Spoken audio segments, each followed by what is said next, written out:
So I do want to touch on the ROAD, ROAD, which is legislation, the Road to Housing Act, which I think has made it through its first kind of steps here in the Senate, or don't quote me on this, but nonetheless, it's moving forward.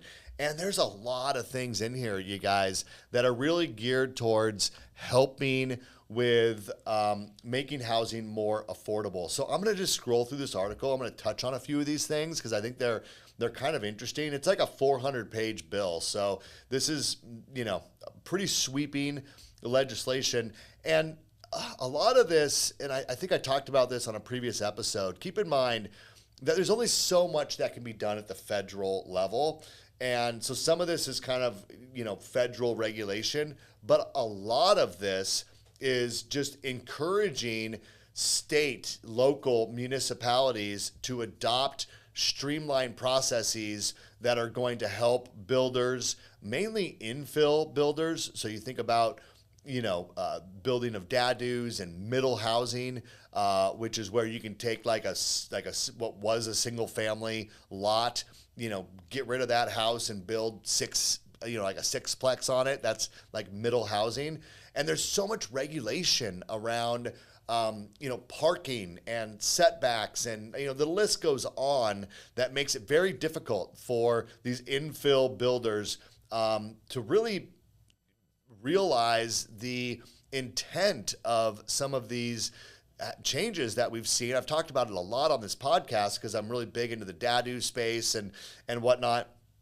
And the intent is to increase density without having to create new lots. But when you have so much regulation, that builders just don't, they just want to stay away from it. So there's quite a bit about that. But there's a number of other things in here that it talks about. So bear with me as I just kind of review some of this. So like I said, a lot of it's around streamlining federal reviews and regulation, mostly, geared towards infill housing projects.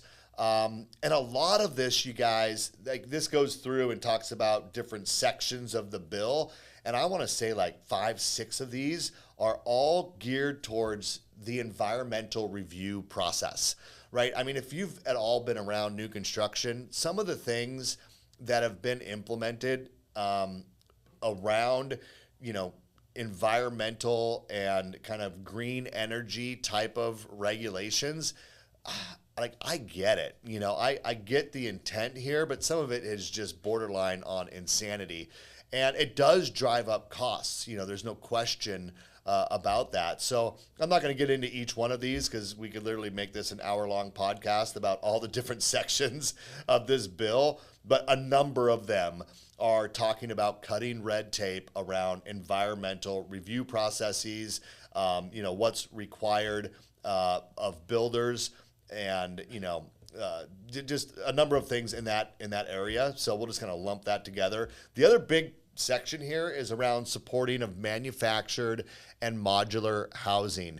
Now, look, we just talked about that entry-level home and how there just isn't a lot of entry-level homes, yet we still have a 4 million home deficit in this country. So what's going to bridge that gap? And I think that it's very possible that supporting of manufactured and modular homes may be doing that.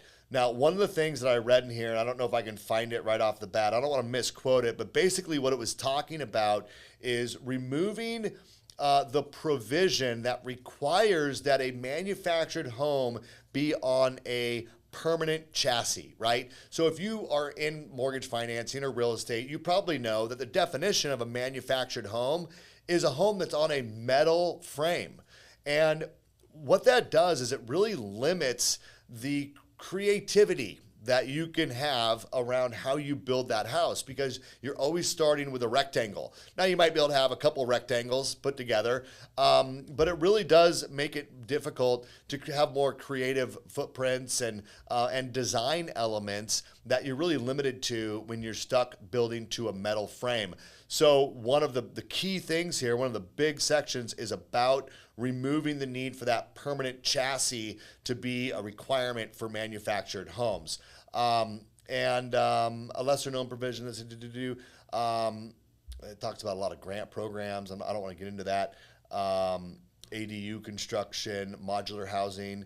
So that's the other thing is that modular housing, which is, kind of your factory built homes. What's challenging for factory built homes is, especially if the borrower is obtaining their own construction financing, the draw process is very different on a stick built, site built home than it would be for the draw process for a modular building that's being built in a factory. Things are assembled in different order, so on and so forth. And so it makes it very difficult for people to obtain any sort of an actual construction loan to support a building of a modular home or a factory built home. So I suspect you see a lot of changes as it relates to manufactured housing, modular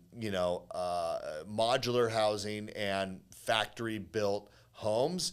And you guys, that alone really lends itself to providing more options for your first time home buyers. Now, matter of fact, I think it could even open up, and the article speaks to this somewhere, a whole new, blue ocean, like a whole new opportunity around housing if we get significant changes. And now we have new investors, kind of new builders entering that space, building more creative type homes that are for your entry level borrowers if we can remove some of that regulation. So I thought that was huge. And then, the whole second half of the article is just talking about,